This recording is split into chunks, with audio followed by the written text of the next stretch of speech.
Assalamualaikum warahmatullahi wabarakatuh. Semoga semua kebaikan terlimpah kepada kita semua. Amin ya rabbal alamin. Keusilan yang dilakukan Abu Jahil seringkali membuat Abu Nawas merasa jengkel. Namun kejengkelannya tersebut terbayar melalui akal cerdiknya, karena yang ada Abu Jahil selalu mendapatkan sial. Pada suatu hari ada 3 orang asing memasuki kota Baghdad. Mereka adalah kawanan penipu yang sedang mencari mangsa. Di tengah jalan mereka berpapasan dengan Abu Jahil yang kala itu terlihat membawa uang banyak di kantongnya. Maka terbesitlah niat jahat para penipu tersebut. Mereka lalu saling berbisik, "Coba lihat orang itu, sepertinya dia itu orang bodoh. Bagaimana kalau kita perdayai?" kata penipu pertama. "Wah, iya benar itu. Apa kamu punya ide?" balas kawannya. "Gampang, kita tuduh saja dia bahwa dia telah membunuh burung milik kita dan membuangnya ke jurang. Nah, nanti kita minta ganti rugi dengan jumlah uang yang banyak." "Mana mungkin bisa, bukankah burung harganya murah?" tanya kawannya. "Lah, kenapa bingung? Bilang aja bahwa burungnya bukan burung sembarangan. Burungnya pandai berbicara dan bulunya sangat indah," jawab penipu pertama dengan yakin. Setelah siasat disusun dengan matang, mereka pun segera menjalankan aksinya. Tiba-tiba mereka berteriak kepada Abu Jahil, "Kamu harus bertanggung jawab. Kamu telah membunuh burung kesayangan kami." Tentu saja Abu Jahil terkejut. "Bukan main. Apa-apaan kalian? Siapa kalian? Kenal aja tidak?" balas Abu Jahil. "Jangan berpura-pura. Pokoknya kamu harus bertanggung jawab," teriak mereka lebih kencang. Para warga yang melihat keributan itu pun segera berdatangan untuk melerainya. "Ada apa ini? Kenapa kalian ribut di jalanan?" tanya salah satu warga. "Dia telah membunuh burung milik kami, Tuan, dan membuangnya ke jurang. Kami minta ganti rugi," kata salah satu penipu sambil menunjuk Abu Jahil. "Bohong itu, mereka ini penipu. Aku bahkan tak mengenalnya sama sekali," ujar Abu Jahil. Pertengkaran pun terjadi, bahkan lebih panas dari sebelumnya. Awalnya para warga tak percaya dengan tuduhan tersebut. Akan tetapi karena kawanan penipu pandai bersandiwara, orang-orang pun mulai merasa kasihan. Apalagi Abu Jahil memang terkenal usil dan jahat. Abu Jahil, kamu selalu saja bikin ulah. Bahkan kepada orang lain pun kamu tega melakukannya," kata salah satu warga. "Kalian jangan percaya, aku sama sekali tidak pernah berbuat seperti itu," balas Abu Jahil membela diri. "Begini saja, masalah ini kita selesaikan di pengadilan biar tahu siapa yang benar dan siapa yang salah," usul warga lainnya. Maka pada hari itu juga mereka pun mendatangi rumah Tuan Hakim. Setibanya di sana, dengan memasang wajah memelas, kawanan penipu itu mengadukan masalahnya. "Wahai Tuan Hakim, kami menuntut keadilan, Tuan. Orang ini telah membunuh burung kesayangan kami," kata mereka sambil menunjuk Abu Jahil. "Tidak, Tuan Hakim, itu fitnah," protes Abu Jahil. Sudah, ini bukan tempat untuk ribut. Tempat ini untuk mencari keadilan. Dan saya akan memutuskan perkara ini dengan seadil-adilnya," kata Tuan Hakim. "Wahai Abu Jahil, apakah kamu punya saksi atas pembelaanmu?" tanya Tuan Hakim melanjutkan. "Tidak ada, Tuan Hakim. Tapi saya bersumpah kalau saya tidak pernah melakukannya," jawab Abu Jahil. Kemudian Tuan Hakim bertanya kepada kawanan penipu, "Terus bagaimana dengan kalian? Apakah kalian punya saksi atas tuduhan kalian?" "Kami bertiga yang menjadi saksinya, Tuan Hakim. Dia telah membunuh burung kami. Bukankah dengan adanya 3 saksi sudah cukup untuk membenarkannya?" jawab mereka. Sejenak Tuan Hakim terdiam mendengar pengaduan mereka. Ya, itu benar. Dan itu tidak menutup kemungkinan bahwa Abu Jahil memang bersalah. Lalu tuntutan apa yang kalian inginkan? "Kami menuntut ganti rugi, Tuan Hakim, yaitu uang 17.000 dinar. Karena burung yang dibunuh bukanlah burung sembarangan. Burung itu bisa bicara layaknya manusia dan bulu-bulunya juga sangat indah, Tuan Hakim," jawab mereka. "Baiklah, kalau begitu Abu Jahil harus mempertanggungjawabkannya. Dia harus mengganti kerugian sebesar 1.000 dinar." Abu Jahil yang merasa tidak bersalah tentu saja keberatan dengan keputusan tersebut. Namun ia tidak bisa berbuat apa-apa. Di saat itulah tiba-tiba ia teringat akan sahabatnya Abu Nawas. "Maaf Tuan Hakim, izinkan saya melakukan pembelaan. Saya ingin menghadirkan Abu Nawas Tuan Hakim," pinta Abu Jahil.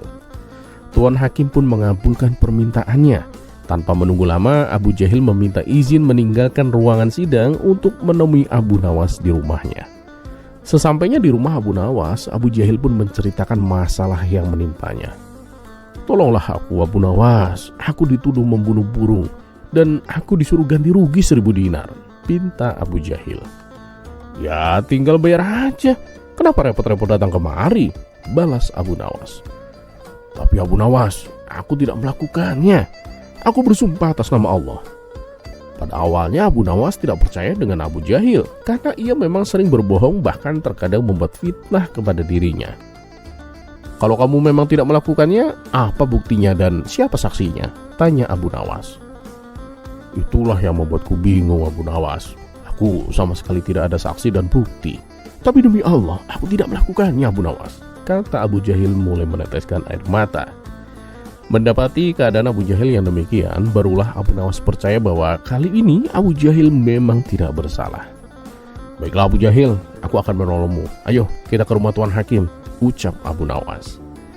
Ketika Abu Nawas berada di ruangan sidang, ia mengungkap kebenaran dengan cara yang aneh tapi cerdik. Ia meminta kepada 3 kawanan penipu supaya duduk saling berjauhan, kemudian masing-masing diberi kertas kosong. Abu Nawas lalu berkata dengan suara lantang di hadapan orang-orang yang ada di ruangan sidang. "Para hadirin, saya minta agar kalian tidak ada yang bersuara. Ini demi mengungkap kebenaran atas kasus yang sedang terjadi. Saya akan bertanya kepada kalian bertiga yang telah menuduh Abu Jahil. Tulis jawaban kalian di sebuah kertas yang sudah saya bagikan. Kalau salah satu dari kalian ada yang bersuara, berarti tuduhan kalian terhadap Abu Jahil adalah fitnah. Pertanyaannya adalah, sebutkan nama burung yang telah dibunuh Abu Jahil dan sebutkan warna bulunya." Mendengar hal itu, 3 kawanan penipu menjadi kalang kabut. Mereka tak menyangka dengan pertanyaan tersebut. Setelah ketiganya selesai menulis jawaban, Abu Nawas segera mengambil kertas jawaban mereka. Kemudian dengan lantang Abu Nawas membacanya satu persatu. "Kalian yang di sini, tolong dengarkan baik-baik. Jawaban pertama, burung nuri dan warna bulunya merah. Jawaban kedua, burung merak dan warna bulunya hijau. Dan jawaban yang ketiga adalah burung beo dan warna bulunya hitam." Abu Nawas lalu berkata, "Nah, di sini tidak ada satu jawaban pun yang sama. Mereka menyebutkannya berbeda-beda. Wahai Tuan Hakim, apakah mungkin satu burung bisa berubah-ubah warna dan namanya? Ini jelas-jelas sangat mustahil. Saya yakin kalau ketiga orang ini adalah penipu Tuan Hakim. Mereka sengaja memfitnah Abu Jahil agar memperoleh uang 1000 dinar." Seketika wajah kawanan penipu itu menjadi gemetaran dan pucat pasi. Akhirnya berkat kecerdikan Abu Nawas, Abu Jahil mendapatkan keadilan. Ia terbebas dari tuduhan dan tidak kehilangan 1000 dinar. Sementara ketiga penipu tersebut dijebloskan ke dalam penjara. Hikmah dari kisah ini adalah orang yang biasa berbohong dan berbuat fitnah, ucapannya tidak akan mudah dipercaya meskipun dia berkata jujur. Seperti halnya Abu Jahil, ketika dia mendapatkan sial karena difitnah, orang-orang tidak akan mudah percaya dengan pembelaannya. Yang ada justru malah membenarkan fitnah yang menimpanya.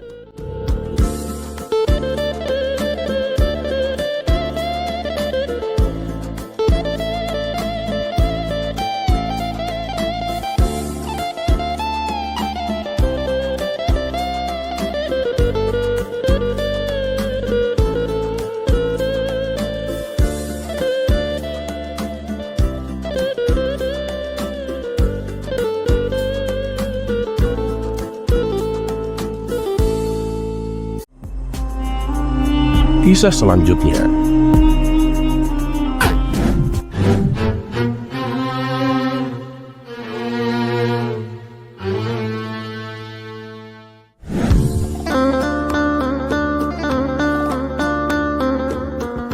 Suatu hari, Abu Nawas didatangi oleh Abu Jahil yang terkenal pelit itu. Abu Jahil menjelaskan tujuan kedatangannya. Ia ingin meminjam 100 dinar. Tentu Abu Nawas terkejut mendengarnya. "Dari mana aku mendapatkan uang sebanyak itu, Abu Jahil? Tahu sendiri kan kamu, rumahku aja jelek begini," kata Abu Nawas.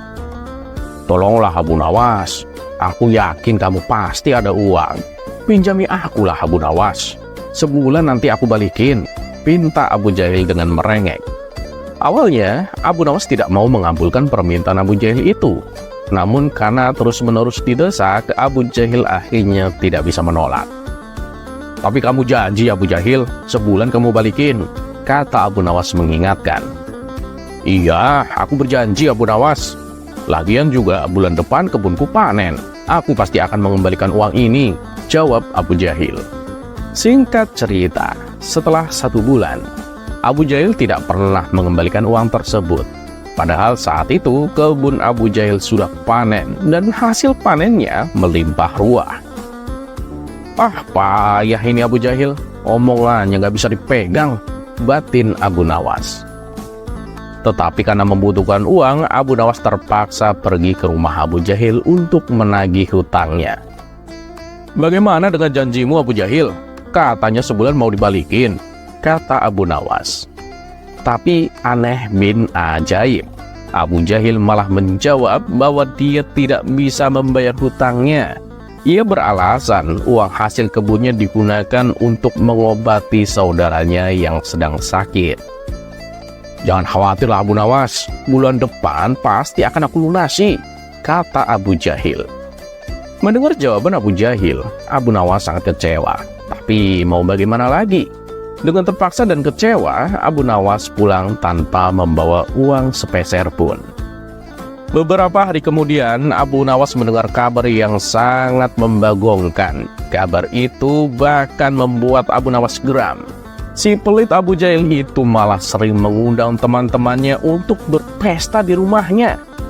Mendengar hal itu, tentu Abu Nawas menjadi emosi. "Kurang ajar, katanya nggak punya uang tapi malah sering pesta," gerutu Abu Nawas. Dari situlah Abu Nawas menyadari bahwa Abu Jahil pasti tidak akan membayar utangnya dengan beribu-ribu alasan. Akhirnya Abu Nawas mendapatkan ide untuk mengerjai si Abu Jahil. Keesokan harinya Abu Nawas pergi ke desa seberang untuk menemui sahabatnya. Dia mulai menyusun strategi dan meminta bantuan seorang teman. Setelah strateginya matang, Abu Nawas segera mendatangi rumah Abu Jahil. "Loh, kamu kok datang lagi sih Abu Nawas? Aku kan sudah bilang kemarin, lunasinnya bulan depan," kata Abu Jahil. "Oh, tenang Abu Jahil, jangan salah paham dulu. Aku kesini bukan untuk menagih hutang. Aku ingin mengajakmu bertemu dengan orang pintar. Mau nggak kamu?" jawab Abu Nawas. "Ada perlu apa memangnya ketemu orang pintar?" tanya Abu Jahil penasaran. "Ini Abu Jahil, di desa seberang katanya ada dukun pesugihan yang bisa membuat kita jadi kaya. Nah, aku ingin mencobanya. Siapa tahu kan aku jadi orang kaya," jawab Abu Nawas. "Wah, yang benar Abu Nawas. Baiklah, aku ikut. Aku juga ingin dong jadi orang kaya," kata Abu Jahil kegirangan mendengar adanya tawaran dukun pesugihan tersebut. Dan singkat cerita, di rumah dukun pesugihan tersebut, setelah memanggil keduanya, dukun itu bertanya, "Mau apa kalian kesini?" Abu Nawas kemudian mengutarakan keinginannya agar ia ingin kaya dengan cara instan. "Oh, itu mudah, tapi ada syaratnya," kata sang dukun. "Apa syaratnya Tuan?" tanya Abu Nawas. "Syaratnya harus ada tumbalnya. Tapi jangan khawatir, tumbalnya tidak harus dari keluarga kok. Orang lain juga bisa ditumbalkan. Tapi orang lain itu orang yang ada kaitannya dengan hartamu," jawab sang dukun. "Maksudnya gimana Tuan? Aku belum paham," tanya Abu Nawas lagi. "Ya, misalnya teman atau siapapun lah yang berhutang uang kepadamu. Orang itu bisa dijadikan tumbal, meskipun dia bukan anggota keluargamu," jawab sang dukun. "Lah, gimana kalau orang itu tidak mau ditumbalkan Tuan?" tanya Abu Nawas. "Oh, gak masalah. Kamu tidak perlu minta izin ke orang itu. Nanti ia akan jadi tumbal tanpa ia sadari. Pokoknya tahu-tahu dia nanti mati dengan cara mengerikan, kata sang dukun menjelaskan. Oh begitu. Baiklah, aku setuju tuan, jawab Abu Nawas sambil memandang Abu Jahil. Abu Jahil yang merasa akan ditumbalkan langsung gemetaran. Dukun itu kemudian mengajari Abu Nawas mantra sebagai ritual tengah malam. Setelah kembali dari rumah si dukun, di tengah jalan tiba-tiba Abu Nawas berkata, Abu Jahil, uangku yang kemarin 100 dinar nggak usah dibalikin ya. Aku ikhlas kok Abu Jahil. Mendengar hal itu Abu Jahil langsung ketakutan. Waduh, jangan dong Abu Nawas. Aku janji, nyampe rumah langsung aku balikin uangmu. Ya Abu Nawas ya, kata Abu Jahil dengan ketakutan. Loh, katanya kemarin kamu nggak punya uang, goda Abu Nawas. Aku masih ada uang kok Abu Nawas. Bener, aku masih ada uang. Pokoknya nanti nyampe rumah langsung aku lunasin semua Abu Nawas, kata Abu Jahil. Akhirnya ketika sampai di rumah, Abu Jahil langsung melunasi hutangnya kepada Abu Nawas di hari itu juga sejumlah 100 dinar. Dan selidik punya selidik, ternyata dukun yang didatangi Abu Nawas dan Abu Jahil adalah sahabat Abu Nawas. Taktik ini sengaja diatur oleh Abu Nawas dan kawannya tersebut agar Abu Jahil langsung melunasi hutangnya. Cerdas sekali bukan si Abu Nawas ini.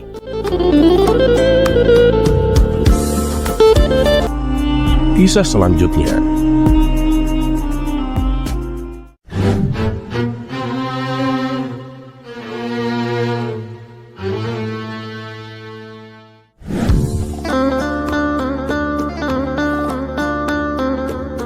Suatu hari, Baginda Raja mendengar cerita tentang sebuah keris legendaris bernama Naga Runting. Konon, keris ini memiliki kekuatan magis yang bisa melindungi pemiliknya dari segala mara bahaya. Penasaran dengan cerita tersebut, Baginda Raja memanggil orang yang paling cerdik di negeri Baghdad. Siapa lagi kalau bukan Abu Nawas. Abu Nawas, aku mendengar tentang keris Naga Runting yang memiliki kekuatan magis. Nah, aku ingin kamu mencari keris tersebut dan membuktikan kekuatannya kepadaku, kata Baginda Raja dengan serius. Abu Nawas terdiam dan gak habis pikir dengan permintaan aneh rajanya itu. Tapi mau dikata apa lagi, yang meminta adalah seorang raja, orang yang mempunyai kekuasaan di seantero Baghdad. Baiklah Paduka, saya akan cari keris Naga Runting itu, jawab Abu Nawas dengan nada sedikit mengeluh. Abu Nawas kemudian pamit undur diri untuk pergi mencari keris tersebut. Beberapa hari dia lontang-lantung mencari petunjuk di mana keris itu bisa ditemukan.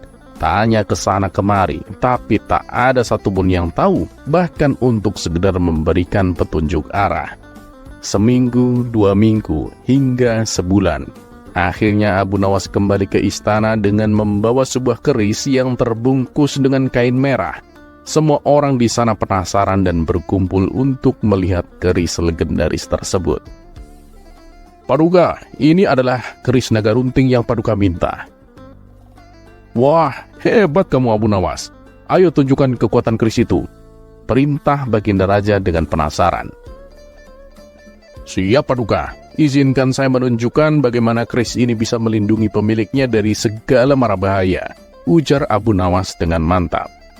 Abu Nawas kemudian memanggil salah satu pengawal istana dan memberinya sebuah balon. Pengawal, pegang balon ini di atas kepalamu dan jangan bergerak, perintah Abu Nawas. Pengawal itu mengikuti instruksi dari Abu Nawas. Abu Nawas kemudian mengeluarkan keris Naga Runting dari bungkusnya dan mengayunkannya ke arah balon.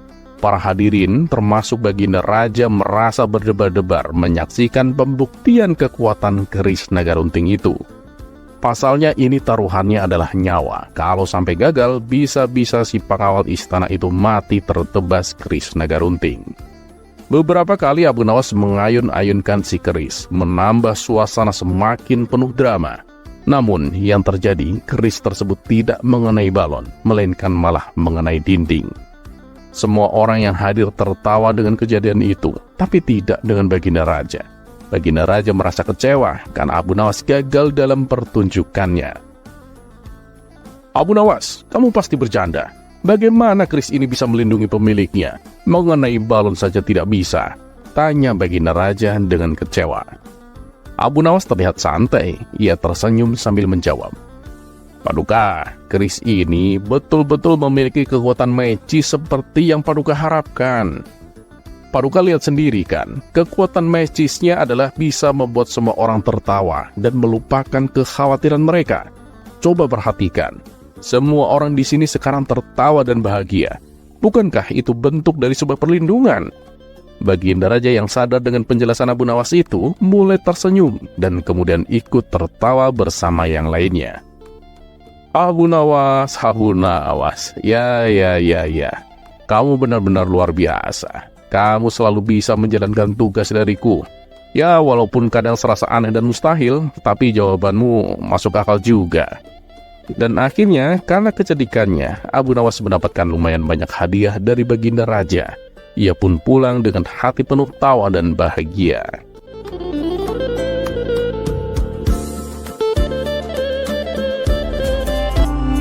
Kisah selanjutnya.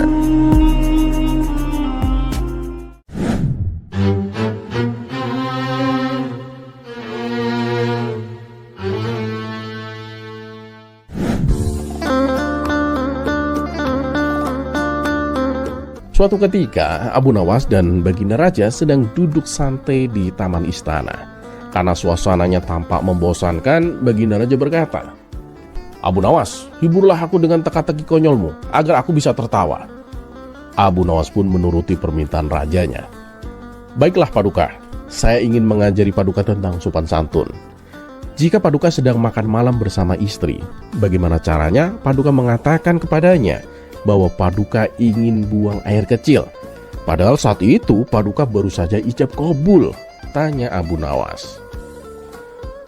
Ah, itu pertanyaan mudah Abu Nawas. Semua orang juga bisa menjawabnya, ujar Baginda Raja. Iya benar, tapi belum tentu sopan Paduka.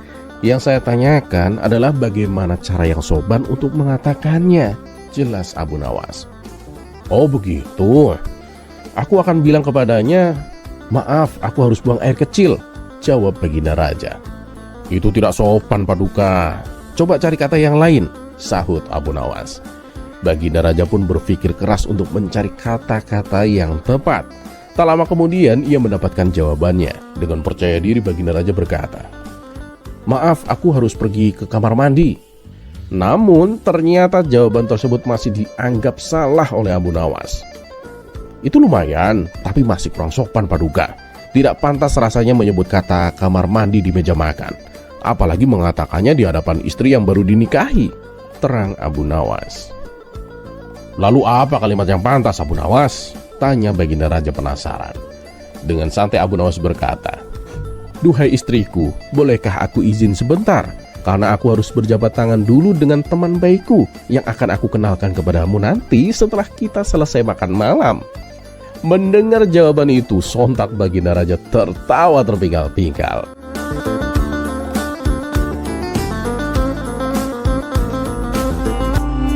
Kisah selanjutnya.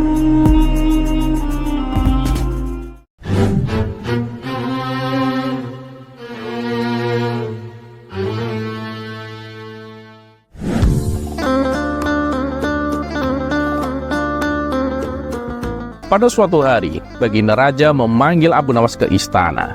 Baginda Raja merasa perlu melakukan sesuatu yang bermanfaat untuk rakyatnya, terutama bagi anak-anak yatim yang membutuhkan perhatian dan kasih sayang. Baginda Raja percaya bahwa Abu Nawas dapat membantu mewujudkan ide ini. Abu Nawas, aku ingin mengadakan kegiatan santunan untuk anak-anak yatim di kerajaan kita. Aku ingin mereka merasa dihargai dan dicintai. Apa yang harus kita lakukan untuk membuat acara ini lebih berkesan Abu Nawas? Tanya Baginda Raja.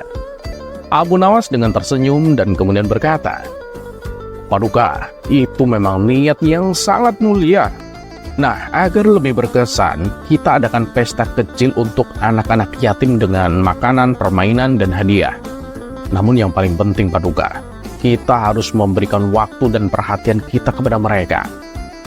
Baginda Raja setuju dengan ide tersebut. Mereka mulai mempersiapkan acara santunan anak yatim. Mereka mengundang semua anak yatim di kerajaan dan menyediakan makanan enak, permainan seru, dan hadiah-hadiah yang menarik. Hari yang dinanti pun tiba. Istana dipenuhi oleh tawa dan keceriaan anak-anak yatim. Baginda Raja dan Abu Nawas berjalan di antara anak-anak, berbincang dan bermain bersama mereka. Anak-anak merasa sangat bahagia dan bersemangat karena mereka jarang mendapatkan perhatian seperti ini. Melihat kebahagiaan di wajah anak-anak yatim, Baginda Raja merasa sangat terharu. Setelah beberapa saat, Abu Nawas meminta perhatian semua orang. Anak-anak, hari ini kita semua berkumpul untuk merayakan kebahagiaan bersama. Baginda Raja memiliki sesuatu yang ingin disampaikan kepada kalian. Baginda Raja tersenyum dan kemudian berkata, "Anak-anakku semua, aku sangat senang melihat kalian semua bahagia. Kalian adalah masa depan kerajaan ini, dan aku ingin kalian tahu bahwa kalian selalu dihargai dan dicintai. Hari ini aku belajar bahwa kebahagiaan sejati datang dari memberi dan berbagi dengan sesama." Salah satu anak yatim, seorang gadis kecil, mendekati Baginda Raja dan berkata, "Paduka, terima kasih telah mengundang kami. Kami sangat bahagia hari ini. Tetapi yang paling kami hargai adalah waktu dan perhatian yang Anda berikan kepada kami." Mendengar kata-kata gadis tersebut, Baginda Raja pun merasa sangat terharu. Dia menyadari bahwa makna sejati dari memberi bukanlah sekedar memberikan materi, tetapi juga memberikan waktu dan perhatian kepada mereka yang membutuhkan. Abu Nawas kemudian berkata, "Paduka, kebahagiaan yang kita rasakan hari ini adalah bukti bahwa kebaikan dan kasih sayang adalah hadiah terbaik yang bisa kita berikan. Anak-anak ini mungkin tidak memiliki banyak materi, tetapi mereka memiliki hati yang besar dan penuh kasih sayang." Acara santunan tersebut berakhir dengan penuh kebahagiaan. Anak-anak pulang dengan hati yang gembira dan penuh harapan. Baginda Raja dan Abu Nawas duduk bersama, merenungkan apa yang telah mereka pelajari hari ini. "Abu Nawas, aku sangat berterima kasih atas bantuanmu. Hari ini aku belajar bahwa memberikan perhatian dan kasih sayang adalah hal yang paling penting dalam hidup ini," kata Baginda Raja. Abu Nawas tersenyum dan kemudian menjawab, "Ya, benar Paduka. Memberi adalah salah satu cara terbaik untuk menemukan kebahagiaan sejati. Ketika kita memberi dengan tulus, kita juga menerima kebahagiaan yang tidak ternilai harganya."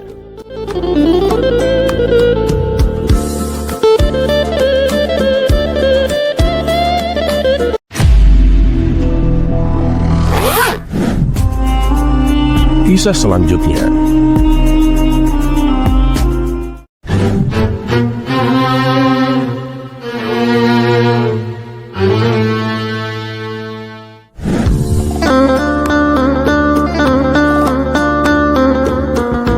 Assalamualaikum warahmatullahi wabarakatuh. Semoga semua kebaikan terlimpah kepada kita semua.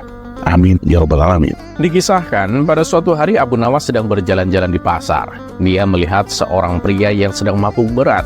Pria itu bersikeras bahwa dia adalah manusia terpintar di dunia. Tentu saja, Abu Nawas yang selalu siap untuk tantangan tidak bisa melewatkannya begitu saja. Dia mendekati pria itu dan kemudian berkata, "Hei saudaraku, apa kamu tahu, aku ini menang debat dengan orang-orang pintar di pasar hari ini."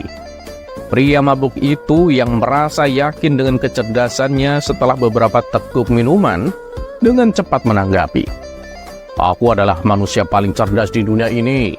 Aku bisa mengalahkan siapapun, apalagi kamu." Abu Nawas hanya mengangguk-angguk. "Baiklah, ayo kita mulai debatnya. Mana yang lebih baik, memiliki pengetahuan atau uang?" Pria mabuk itu dengan cepat menjawab, "Ya, tentu saja uanglah. Dengan uang, aku bisa mendapatkan segala sesuatu yang aku inginkan." Abu Nawas tersenyum sambil mengangguk. "Sangat masuk akal. Nah, sekarang, kalau kamu yakin kamu itu orang yang paling cerdas di dunia ini, apa kamu mau mempertaruhkan uangmu untuk debat ini?" Pria mabuk itu yang semakin yakin dengan dirinya sendiri mengangguk dengan antusias. "Oh, tentu saja. Akan aku buktikan kecerdasanku. Aku akan mengalahkanmu. Abu Nawas tersenyum dan berkata, "Baiklah, begini saudaraku. Apa yang akan kamu lakukan jika kamu memiliki pengetahuan tapi tidak memiliki uang?" Pria mabuk itu terdiam sebentar. Lalu dengan percaya diri dia menjawab, "Oh, itu mudah. Aku akan menggunakan pengetahuanku untuk mendapatkan uang." Abu Nawas hanya tertawa. "Ya, tidak salah. Tapi bukankah dari awal kamu lebih memilih uang daripada pengetahuan? Dan sekarang uangmu habis dan kamu tidak mempunyai pengetahuan. Nah, bagaimana kamu bisa mendapatkan uang jika tidak memiliki pengetahuan, saudaraku?" Pria mabuk itu pun terdiam, tidak bisa menemukan jawaban yang tepat. Sementara itu, orang-orang di sekitar mereka semua tertawa melihat pertunjukan lucu ini. Akhirnya, pria mabuk itu menyadari bahwa dia telah kalah dalam debat melawan Abu Nawas, seorang ahli dalam memutarbalikkan kata-kata.